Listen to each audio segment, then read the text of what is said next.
Je suis très heureux de vous accueillir aujourd'hui à l'enregistrement de cette émission de télévision « Les actualités prophétiques » où nous allons partager la parole du Seigneur.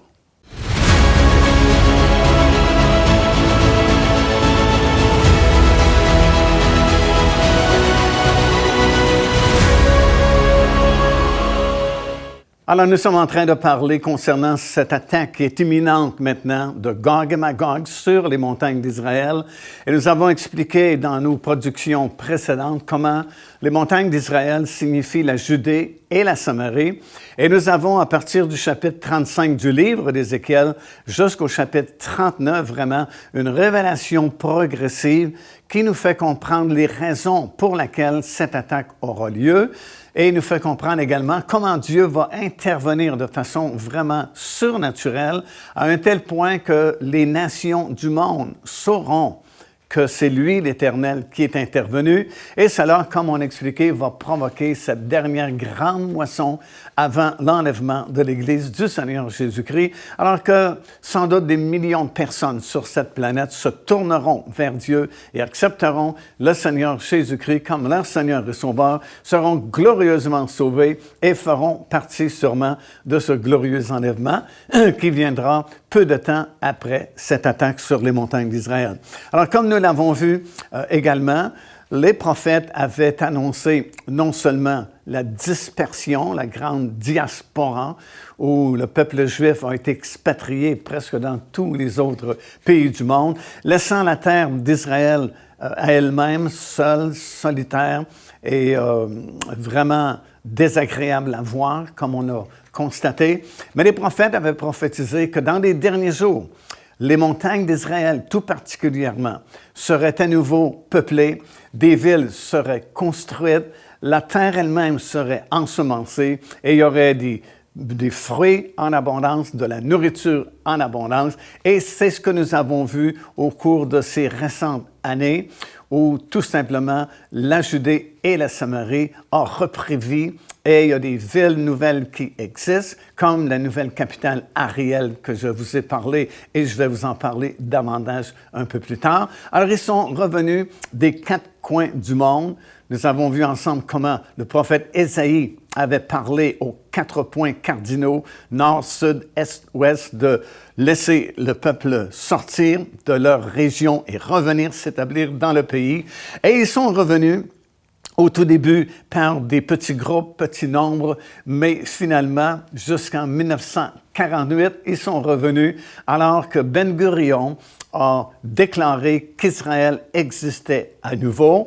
Ça fut fait depuis la maison de l'indépendance, telle que je vous ai montré dans des vidéos que nous avons tournées lorsque nous étions en Israël et lorsque nous étions justement à ce musée-là à Tel Aviv. Ce fut la journée où une nation est née dans une seule journée, justement, comme le prophète Ésaïe avait dit, « Est-ce qu'une nation peut naître dans une seule journée? » Et la réponse, bien sûr, est oui. Israël est né de nouveau le 14 mai 1948. Alors, depuis ce temps-là, ils ont continué, bien sûr, à revenir s'établir en Israël, mais dès l'instant que Ben Gurion a fait cette déclaration qu'il y avait un nouveau pays qui existait et le nom de ce pays était Israël, bien immédiatement, il y a eu une attaque d'une confédération de plusieurs pays arabes qui ont voulu détruire tout de suite ce nouveau pays qui venait de naître en réalité. Et malgré le peu d'équipements qu'Israël avait, parce que le pays venait de naître, il n'y avait pas tous les équipements et la grande armée israélienne qui existe de nos jours. Et malgré le peu d'équipements qu'ils avaient, le pays a résisté, n'a pas été détruit, mais la Jordanie s'est emparée de la Judée et de la Samarie et jusqu'à Jérusalem-Est, qu'on appelait à l'époque, qui est tombée sous le contrôle de la Jordanie. Depuis ce moment-là, bien sûr, cette région-là de la Judée et de la Samarie, que nous comprenons comme étant les montagnes d'Israël, comme nous avons expliqué, sont tombés entre les mains de la Jordanie jusqu'en 1967, en réalité, lors de la guerre de 6 jours. Durant cette guerre éclair, Israël a reconquis la Judée, la Samarie et Jérusalem-Est.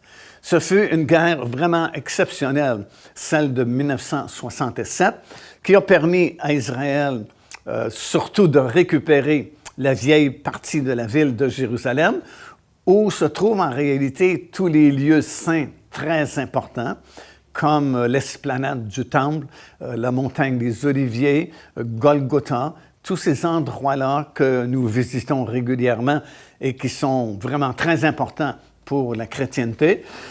C'était sous le contrôle de la Jordanie, comme j'ai expliqué, depuis 1948, alors qu'ils ont fait cette attaque.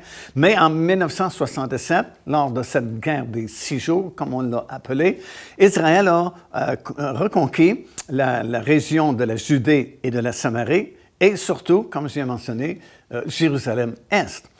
Vous avez beaucoup de reporters qui ont fait des articles vraiment très intéressants au sujet de cette guerre soudaine en 1967. En fait, c'est l'Égypte et puis la Jordanie, puis plusieurs pays aux alentours d'Israël qui s'étaient formés en coalition. Et même, on avait promis à la Jordanie que si la Jordanie se joignait à la Confédération de nations qui voulait faire une attaque surprise sur Israël, puis ils étaient sûrs de vaincre le petit État d'Israël, on promettait à la Jordanie que non seulement ils contrôleraient Jérusalem-Est, mais Jérusalem au complet. Et puis, grâce à des informations particulières que le Mossad, qui est l'agence secrète israélienne, a obtenues, c'est eux, Israël, qui ont attaqué l'Égypte. Et vous savez le reste de l'histoire. Soudainement, il y a une bombe qui a éclaté par la porte des lions et ça a permis l'accès jusqu'au mur de lamentation. Et vous avez eu cette photo qui a fait le tour du monde où vous voyez Moshe Dayan, qui était en charge à l'époque de l'armée israélienne, avec d'autres soldats qui regardent le mur comme si c'était Dieu lui-même. Bien, il faut un peu les comprendre parce qu'en ce moment-là, ça faisait exactement 2600 ans que la vieille partie de Jérusalem n'appartenait pas au peuple juif. Mais là, on venait de conquérir à nouveau Jérusalem, qui est connue aujourd'hui comme la capitale du pays. Alors, depuis ce moment-là, ça a permis à Israël, bien sûr, de contrôler Jérusalem et de contrôler à nouveau la région de la Judée et la Samarie, qu'on appelle la région les montagnes d'Israël. De nouvelles villes ont été construites dans cette région-là et grâce aux implantations israéliennes, on est en train de voir l'accomplissement de ce que nous avons lu dans le chapitre 36 du livre du prophète Ézéchiel, qui avait prophétisé non seulement que la région des montagnes d'Israël deviendrait désertique, que les habitants vont fuir cette région-là, seront expatriés, il y aura des ruines, les villes ne seront plus habitées, mais le même prophète avait prophétisé qu'à la fin des temps, à nouveau, cette région-là sera habitée, des villes seront reconstruites, la terre sera ensemencée, et puis il y aura des récoltes en abondance, et un jour, il y aura une bénédiction particulière qui sera donnée au peuple d'Israël, au peuple juif. Et puis, grâce à ces implantations qui sont vraiment très critiquées dans notre monde moderne, mais néanmoins, ça a permis l'accomplissement de ces prophéties-là et des endroits comme la ville d'Ariel, qui est devenue la nouvelle capitale de la région, existe aujourd'hui. Et puis, ça nous prouve encore une fois les précisions des prophéties de la parole de Dieu. Et parlant d'Ariel, justement, il y a plusieurs années passées maintenant, nous avions fait une expédition, justement, sur les montagnes d'Israël, en Samarie tout particulièrement, et en Judée. Et nous étions juste une petite équipe de tournage à l'époque et on n'avait pas la qualité de production que nous pouvons faire aujourd'hui. Mais néanmoins, on voulait filmer, produire quelques vidéos et des segments dans la région de la Samarie. Et nous étions justement dans cette nouvelle capitale-là de la Samarie, Ariel. Et puis, nous avions été accueillis par un groupe de pionniers, vraiment, un couple israélien, vraiment qui avait à cœur de développer cette région-là, les montagnes d'Israël, tel que c'est écrit dans le livre du prophète Ézéchiel, dans le 36e chapitre, tel que nous l'avons partagé avec vous. Et ils ont en fait quitté leur vie confortable qu'ils avaient. C'était des professionnels, des gens qui étaient à l'aise et qui ont tout mis de côté pour revenir s'établir en Samarie.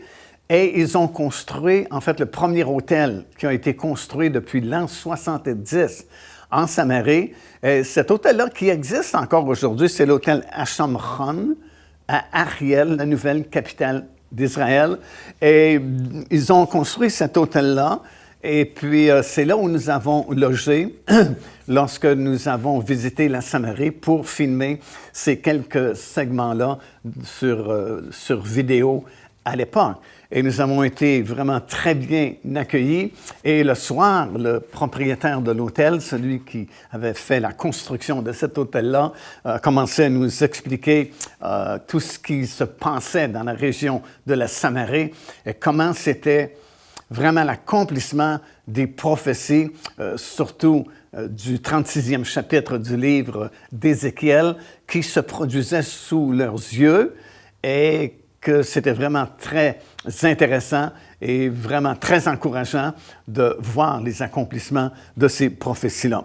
Ils avaient même mis sur un des murs de l'autel le fameux verset dans Jérémie, chapitre 31 et le verset 5 qui dit ceci, « Tu planteras encore des vignes sur les montagnes de la Samarie, les planteurs planteront et cueilleront les fruits. » Et tout autour de cet hôtel où nous étions, il y avait ces vignes qui avaient été plantées par ces gens-là en accomplissant les prophéties qui avaient été données dans le livre d'Ézéchiel. Et on a filmé tout ce que nous avions besoin de filmer durant la journée. Et durant la soirée, le propriétaire de l'hôtel nous a accueillis et il nous a fait vraiment fait le tour des prophéties et de la région, surtout de la Samarie, là où était construit cet hôtel-là. Et puis c'est vraiment très intéressant parce qu'il nous montrait tous ces passages, comme il nous montrait la vallée de Tirsa, mentionnée dans Cantique des Cantiques, le chapitre 6 et le verset 4. Puis aussi dans 1er Roi, chapitre 16 et le verset 23, nous lisons que le roi Omri avait régné à cet endroit-là. Ils nous ont parlé du torrent du Kérit, qui est situé dans cette région-là aussi, là où Élie s'était enfui et était surnaturellement nourri par le Seigneur parce qu'il y avait cette sécheresse à cette époque-là, parce qu'Élie avait fermé les yeux. Il nous a parlé de Hébron, il nous a parlé du tabernacle qui était à Silo, parlé du mont Ébal et du mont Gérizim. Il nous a parlé du torrent de Cana, qui est mentionné dans Josué, le 16e chapitre et le verset 8, et plusieurs autres endroits qui étaient très intéressants. Alors, ce fut une soirée inoubliable.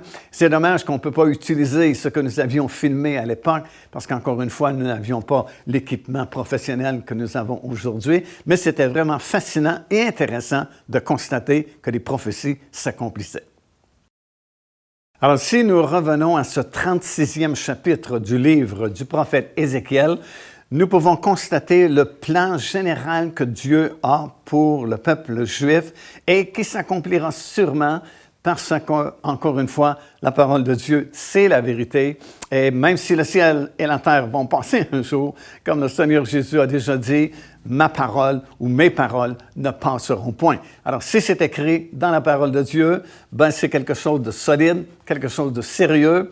Et même si ça semble impossible aujourd'hui, ça s'accomplira parce que c'est la parole du Seigneur. Alors, voici en résumé ce que nous trouvons dans ce 36e chapitre comme programme qui nécessairement va s'accomplir pour le peuple juif. Premièrement, retour des nations où ils avaient été expulsés, chassés. Et bien sûr, on constate de nos jours, c'est vraiment des choses d'actualité. C'est impossible de renier cela. Israël existe bien On en parle presque tous les jours dans les actualités. Le peuple est revenu. Ils ne sont pas tous revenus parce que ce n'est qu'à la fin des 7 années de tribulation que le Seigneur va ramener chacun d'eux. Il dit même dans sa parole qu'il ne laissera pas une seule personne du peuple juif à l'extérieur. Tous les Juifs du monde entier seront de retour en Israël à la fin des 7 années de tribulation. Mais depuis plusieurs années, comme nous l'avons constaté, régulièrement, il y a un retour qu'on appelle l'Aliyah vers Israël, si bien que présentement, il y a plusieurs millions de Juifs qui vivent dans le pays. Deuxièmement, dans le programme de Dieu, maintenant qu'ils commencent à revenir et qu'ils sont revenus en grande partie, il y aura plus tard une purification qui se fera parmi le peuple. Il y aura une multiplication de bénédictions qui les attendent, que Dieu a en réserve pour eux. Et tous ces versets-là que nous avons lus dans le 36e chapitre du livre d'Ézéchiel indiquent que, premièrement, Dieu retire des nations son peuple pour le ramener dans son pays. Deuxièmement, ces versets-là nous prouvent qu'il répandra sur eux une eau pure et finalement, ils seront purifiés. Troisièmement, le passage dans le livre d'Ézéchiel nous dit que Dieu va donner un cœur nouveau à son peuple, mettra en eux un esprit nouveau. Quatrièmement, il mettra son esprit sur eux. Alors, il va comme créer un esprit nouveau en eux et l'Esprit du Seigneur sera sur eux. Cinquièmement, il fera qu'ils suivront ses ordonnances et même ils observeront ses lois. Et c'est pas dans le cadre de cette étude que nous faisons aujourd'hui d'expliquer davantage, mais ces promesses-là s'accompliront surtout au cours du millénium, alors qu'un 4e temple sera construit. Et pour la première fois, depuis l'histoire du peuple d'Israël, ils pourront servir Dieu parfaitement, en obéissant à ses ordonnances et obéissant aux lois de l'Éternel. Nous avons fait précédemment une série d'enseignements sur le nouvel ordre mondial, dans lequel nous expliquons cela en détail. Si vous désirez vous le procurer, vous pouvez visiter notre site web, notre boutique en ligne. Ça s'appelle Le Véritable Ordre, Nouvel Ordre Mondial. Et on explique les raisons pour lesquelles il y aura un 4e temple. Et une de ces raisons-là, c'est que Dieu va faire qu'Israël, finalement, serve Dieu de façon dont il voulait toujours être servis, mais ils ne l'ont jamais servi aussi fidèlement qu'ils le feront durant le règne de 1000 ans. Septièmement, Dieu promet qu'ils habiteront le pays qu'il avait donné à leur père, Abraham, Isaac et Jacob. Huitièmement, il fait la promesse qu'il va les délivrer de toute leur souillure. Huitièmement, il va multiplier ses bénédictions. Et toujours dans ce 36e chapitre, il promet que les ruines seront relevées dans ce territoire-là qu'on appelle les montagnes d'Israël, ou encore la Judée et la Samarie. 11e, il promet que la terre qui avait été dévastée sera à nouveau cultivée. Et finalement, il promet qu'il y aura une multitude d'habitants qui habiteront cette région-là. Alors, plusieurs de ces promesses ont déjà été accomplies. Et celles qui ne sont pas encore accomplies, le seront sûrement parce que ça vient de Dieu, c'est la parole de Dieu. Et comme on a partagé précédemment, si c'est écrit dans la parole de Dieu, il faut nécessairement que ça s'accomplisse un jour. Parce que, écoutez, c'est la réputation de Dieu qui est en jeu. Si Dieu déclare quelque chose formellement, et dans certaines circonstances, comme nous avons vu, il va même se donner la peine de jurer que c'est vrai ce qu'il dit, afin que nous soyons fortifiés et qu'on ait encore une plus grande assurance dans ses promesses. S'il fallait que Dieu manque à sa parole, manque à ses promesses, il perd sa réputation de Dieu, autrement dit. Alors, tout ce qui a été accompli l'a été parce que c'était le temps de l'accomplissement de ces prophéties-là. Certaines autres prophéties concernant la purification du peuple et la bénédiction extraordinaire qui les attend, ben, ce n'est pas encore accompli parce que, comme nous allons le constater dans la suite de cette étude, oui, Israël est revenu. Oui, plusieurs milliers, même millions sont revenus dans le pays, mais c'est un retour présentement qui est fait dans l'incrédulité. Alors, il faut que ces promesses-là s'accomplissent et elles s'accompliront bientôt.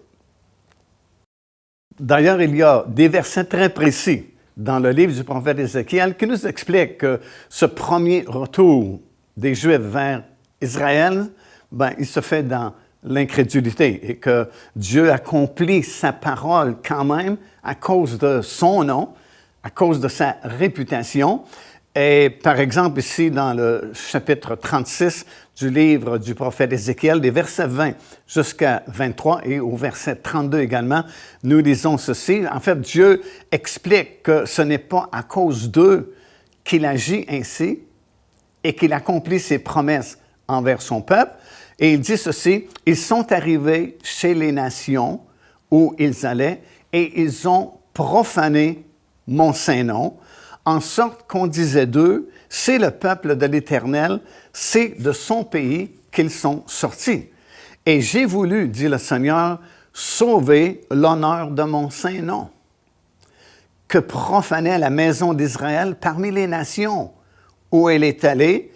C'est pourquoi dit à la maison d'Israël, ainsi parle le Seigneur l'Éternel, ce n'est pas à cause de vous que j'agis de la sorte, maison d'Israël. C'est à cause de mon saint nom que vous avez profané parmi les nations où vous êtes allés. Je sanctifierai mon grand nom qui a été profané parmi les nations que vous avez profané au milieu d'elles. Et les nations sauront que je suis l'Éternel, dit le Seigneur, quand je serai sanctifié par vous à leurs yeux ou sous leurs yeux. Et au verset 32, le prophète continue en disant, « Ce n'est pas en cause de vous. » Encore une fois, ça fait 2 fois qu'il répète la même chose. Si Dieu accomplit ses promesses et ramène son peuple dans le pays, ce n'est pas à cause des bonnes actions du peuple juif. Ce n'est pas parce qu'ils obéissaient à l'Éternel. Alors il dit encore une fois, « Ce n'est pas à cause de vous que j'agis de la sorte, dit le Seigneur l'Éternel, sachez-le. Ayez honte et rougissez de votre conduite, maison d'Israël. » Autrement dit, Dieu leur fait bien comprendre que s'il accomplit ses promesses et qu'il ramène son peuple en Israël, ce n'est pas parce qu'ils ont bien fait, ce n'est pas parce qu'ils ont été fidèles à l'Éternel, mais c'est à cause, dit le Seigneur, de mon nom, ma réputation. Moi, j'ai promis, j'ai même juré que ce pays-là, je vous le donne à Abraham, Isaac, Jacob et à ses descendants à perpétuité, pour toujours. Et malgré votre désobéissance, malgré votre idolâtrie, malgré vos rébellions, à cause de mon nom, mon saint nom, dit-il, je vais vous ramener dans votre pays. Puis quand vous serez ramenés dans votre pays, ben, je vais m'occuper de vous et puis je vais vous changer, vous transformer.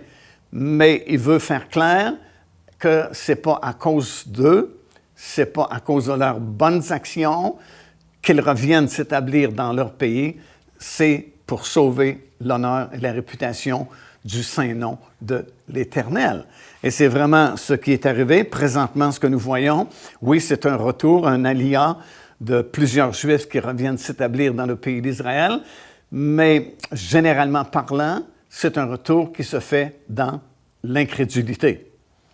Il y a un changement qui a été prophétisé, on en parlera un peu plus tard. Israël va changer, il va avoir un cœur nouveau, un esprit nouveau qui leur sera donné après plusieurs souffrances, malheureusement, qu'ils subiront dans les prochains jours qui sont devant nous. Mais pour le moment, le retour dans le pays d'Israël, il se fait dans l'incrédulité. Je n'oublierai jamais le premier voyage qu'on a organisé en Israël il y a plusieurs années passées. C'était la première fois qu'on mettait les pieds en Israël. Et puis, on avait un grand groupe de 75 personnes avec nous. Et puis, nous étions à la mer Morte. Et puis, vous savez, à la mer Morte, vous pouvez flotter vraiment sur la surface des eaux parce que c'est tellement une grande densité de sel et de minéraux que c'est impossible vraiment de caler au fond dans la mer. Et puis, il y avait une personne dans notre groupe, il nous racontait ça, bien sûr, un peu plus tard, lorsqu'il sortit de la mer Morte, qui se faisait flotter sur le dos. Et à côté de lui, il y avait un Israélien. Et puis, il a entamé la conversation avec lui. Puis, il lui disait quelque chose comme « Vous êtes vraiment privilégié de vivre en Israël, puis vous êtes le peuple de Dieu de l'Ancienne Alliance, et blablabla, puis c'est merveilleux pour vous, on voudrait être à votre place, et ainsi de suite. » Et le monsieur qui était juste à côté de notre frère lui a répondu « L'argent, c'est mon Dieu. » Alors, il ne croyait plus en Dieu, ne croyait pas à la parole de Dieu, ne croyait pas à la Bible. Son Dieu, c'était l'argent. Et notre frère était tellement désappointé, tellement déçu de la réponse de cet Israélien-là. Mais c'est vraiment le cas qui prévaut bien des endroits en Israël, malheureusement, présentement. Mais ça confirme ce que Dieu a dit dans sa parole. Il va quand même les ramener, pas à cause de leurs bonnes œuvres, leurs bonnes actions qu'ils ont faites, mais pour sauvegarder l'honneur de son saint nom et protéger sa réputation. Alors, c'est vraiment un privilège de pouvoir produire ces émissions de télévision, les actualités prophétiques et de venir chez vous avec le grand message de la parole du Seigneur. C'est le message qui peut changer votre vie, qui peut vous transformer, parce qu'il n'y a qu'un seul Seigneur, son nom est Jésus-Christ, celui qui peut sauver, celui qui pardonne, celui qui peut nous transformer, qui peut effacer tout notre passé. Juste le fait de dire « Seigneur, je reconnais mon besoin, je t'accepte comme mon Seigneur et mon Sauveur » et tout à coup, tout va changer dans votre vie. La parole de Dieu dit ceci, « Si quelqu'un est en Jésus-Christ, il est devenu une nouvelle créature. » Et la Bible dit, les choses anciennes sont terminées et voici, toutes choses sont devenues nouvelles. Faites-en l'expérience. Repentez-vous, acceptez le Seigneur Jésus-Christ et voyez la différence. Vous deviendrez vraiment une nouvelle personne. Car Dieu a tant aimé le monde qu'il a donné son Fils unique, afin que quiconque croit en lui ne périsse point, mais qu'il ait la vie éternelle. Téléchargez gratuitement l'enseignement « Le salut, c'est quoi ?» en visitant notre site web www.paindevie.org et recevez la grâce merveilleuse que Dieu vous offre.